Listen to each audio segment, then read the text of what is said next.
It was very personal. You know, my brother was actually Dexter and I was Dee Dee. I used to like drawing the clone troopers. Because yeah, you have to draw it so fast that I kind of simplified it. The idea just popped into my head in the middle of the meeting. What if they're all dogs and one of them finds out that he's gonna get neutered in the morning? And everybody laughed and that was it. Dexter was, you know, my first thing I ever created.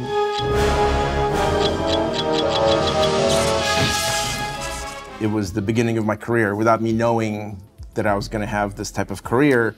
And Dexter, it started as a student film. It wasn't even called Dexter's Laboratory.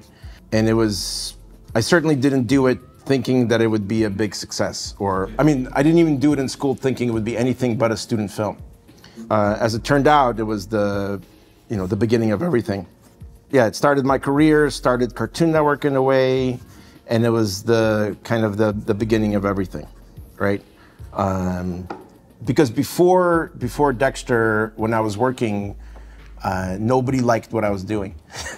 Yeah, I would do a storyboard and they would change everything, you know, and I started to feel very insecure about what I do, like maybe I'm not good enough or my ideas are bad, right? And then when I got a chance to do Dexter's Lab, I go, okay, well, I'm gonna do it once as the pilot. I'm gonna do it my way, and if it fails, at least it fails the way I did it.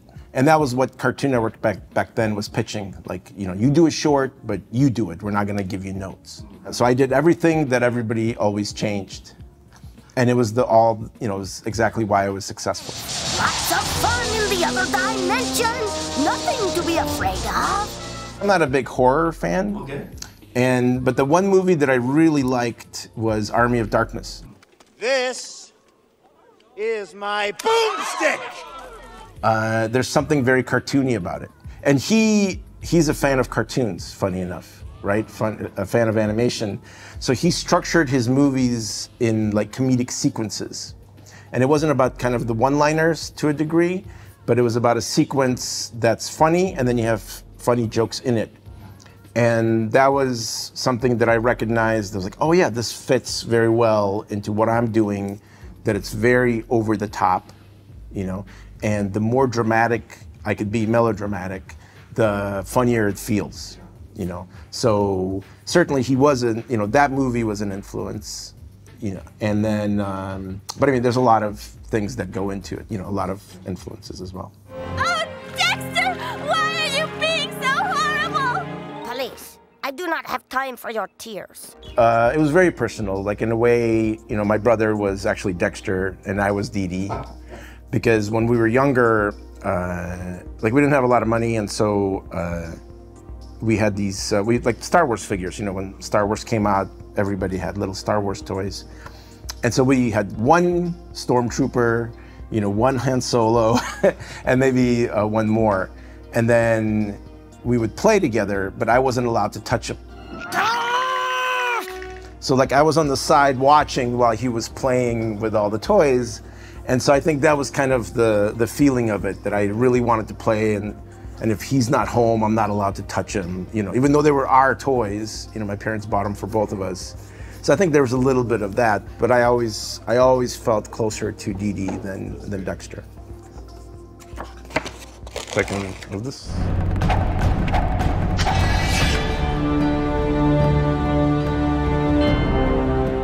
Yeah, you know, it's funny, like, I mean, I think I liked martial arts movies, you know, so like, you know, in the 70s, there were, you know, Kung Fu movies, Bruce Lee, all that stuff I really liked. And then there was something about a samurai warrior that really connected with me, I don't know why. And so I started to read about samurai culture a lot and about Bushido, and there was like a whole book that I read on how to take out the sword. Just, you know, so just the idea of how devoted they are to this perfect technique, you know, it's very, you know, very mythical, like kind of larger than life. And so after we were doing kind of, I guess, in the middle of Powerpuff Girls, I was thinking what I want to do next. And then as a weird story, I used to have a recurring dream when I was a kid of it's the end of the world, right? And then I'm left, you know, everybody's killed. I'm left, and this girl that I have a crush on in school is left. And so I would get a sword, and I would go and save her, and then there's mutants, and I have to fight the mutants and stuff. So it was a little bit of part of that. Yeah. And then I wanted to do something with not a lot of dialogue, because doing Dexter, doing Powerpuff, you know, there's a lot of dialogue. And so at the same time, we were also doing sequences with not a lot of dialogue. So that was always part, I feel like, of my style that it was developing. And so I thought, oh, well, maybe I could do something more poetic and more epic and really more cinematic and try to tell stories more visually. You know? And that was really the beginning of, you know, where Primal came from and everything, you know.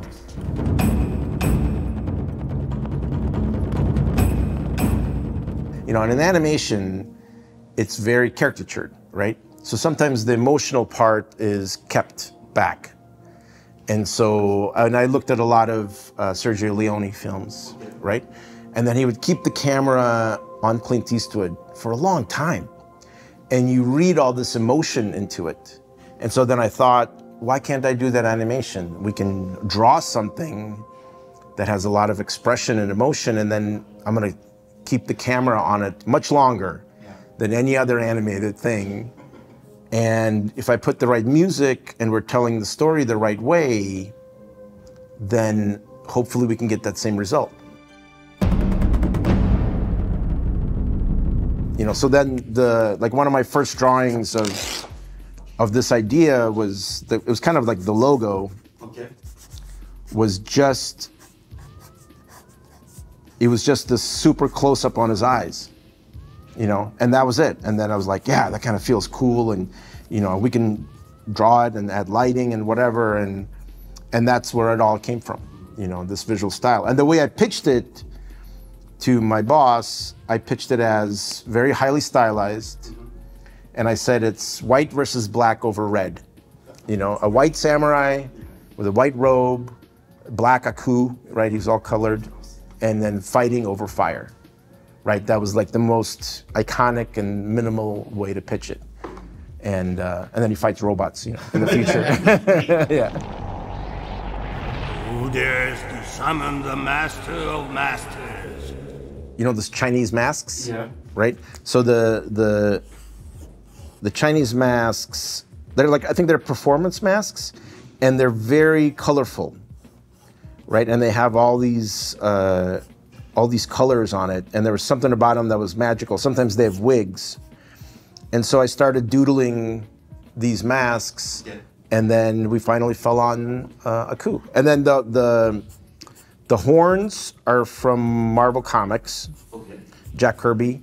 Some of the Thor comics had the villains, they had these big horns. So I took that element with Chinese masks, and then I wanted him to be a shapeshifter. So we wanted just a, you know, a black body of goo that can move around. So yeah, so that's kind of how it came together.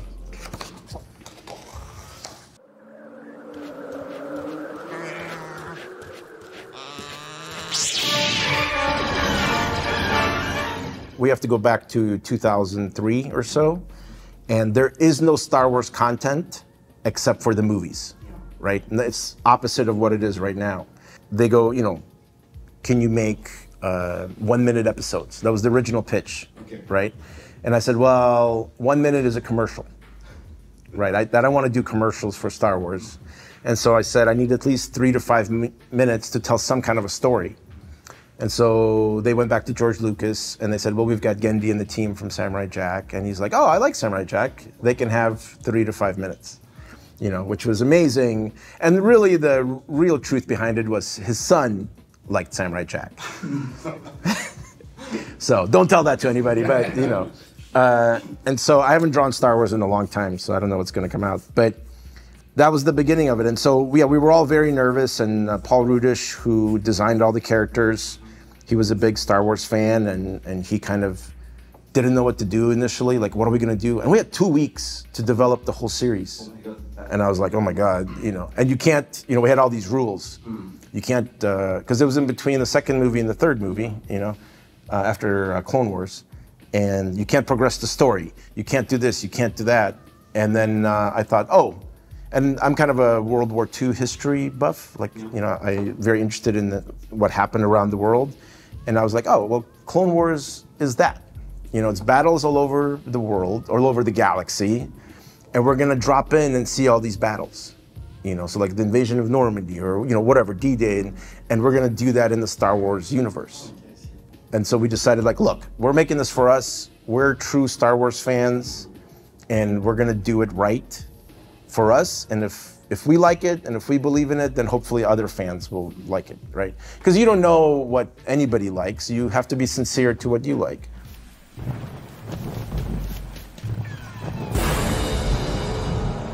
And then I flew to San Francisco, pitched it as that, you know, as little battles, and they loved it, and we started doing it. And it was so fast, which is probably for our benefit, we didn't get a chance to get nervous about what we're doing. You know, we're just like, this is what feels good. Yeah, you just go, go, go, go, go. Yeah, and it's done.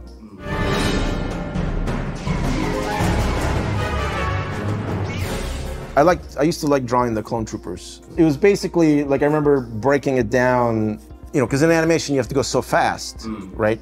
So what is it? You know, so it's kind of this round shape, and then, you know, there's so much detail, but I basically kind of broke down the detail to something like this, you know, and I think they had those little things.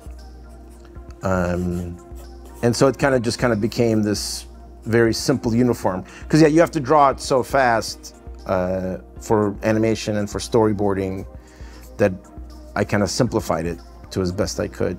You know, this isn't very good. But yeah, it's been 22 years. It's not the one I draw a lot, yeah. I'd like to introduce you to Bull. Oh, Nana! Oh, you feel so good. Oh, right? The genesis of Fixed came from my friends. Because, you know, everybody, you know, has a group of friends that they hang out with since high school or academy or whatever. And I have a group of 4 to 5 guys, and they make me laugh like nobody else, right? Because we have this history together, and so we have this amazing chemistry. And so as I was trying to develop a movie, and sometimes you start from the story, like, what if, you know, a kid goes into his imaginary world, some kind of grand concept.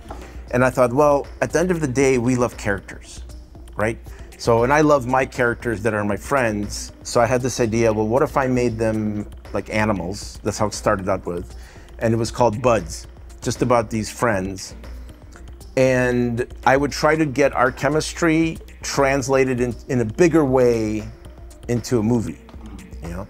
And so I took each of us, and I was in there too at one point, and I made them into characters, like an exaggerated version. So like my character was a Siberian Husky, and I would talk in a much stronger Russian accent, you know, like an exaggeration of me that my friends make fun of me, right? And so I pitched it that way, and I took it to Sony Animation, and this is before Hotel Transylvania. This is before anything. And if a human tries to harm you, I'll simply say.